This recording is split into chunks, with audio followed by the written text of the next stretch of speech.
दोहराता हूँ सुनो रक्त से लिखी हुई कुर्बानी, जिसके कारण मिट्टी भी चंदन है राजस्थानी। रावल रत्न सिंह को छल से कैद किया खिलजी ने, कालजयी मित्रों से मिलकर दगा किया खिलजी ने। खिलजी का चित्तौड़ दुर्ग में एक संदेशा आया, जिसको सुनकर शक्ति शौर्य पर फिर अंधियारा छाया। 10 दिन के भीतर ना पद्मिनी का डोला यदि आया, यदि न रूप की रानी को तुमने दिल्ली पहुंचाया, तो फिर राणा रत्न सिंह का शीश कटा पाओगे। शाही शर्त न मानी तो पीछे पछताओगे।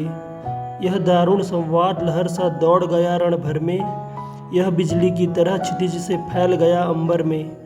महारानी हिल गई, शक्ति का सिंहासन डोला था सतीत्व मजबूर, जुल्म विजयी स्वर में बोला था।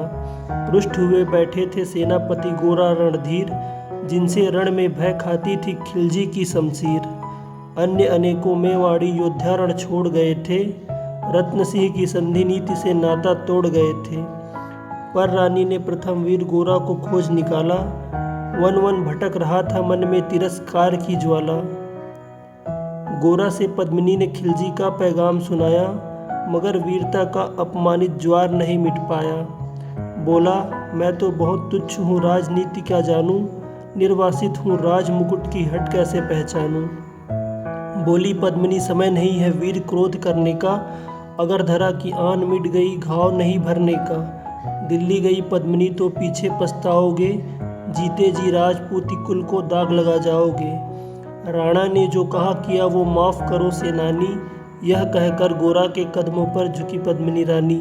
यह क्या करती हो गोरा पीछे हट बोला, और राजपूती गरिमा का फिर धधक उठा था सोला। महारानी हो तुम, सिसोदिया कुल की जगदम्बा हो, प्राण प्रतिष्ठा एक लिंग की ज्योति अग्निगंधा हो। जब तक गोरा के कंधे पर दुर्जय शीश रहेगा, महाकाल से भी राणा का मस्तक नहीं कटेगा। तुम निश्चिंत रहो, महलों में देखो समर भवानी, और खिलजी देखेगा केसरिया लहरों का पानी।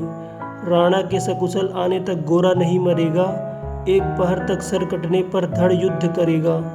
एक लिंग की शपथ महाराणा वापस आएंगे, महाप्रलय के घोर प्रभंजन भी न रोक पाएंगे।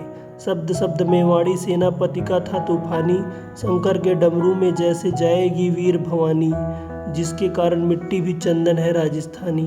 दोहराता हूँ सुनो रक्त से लिखी हुई कुर्बानी।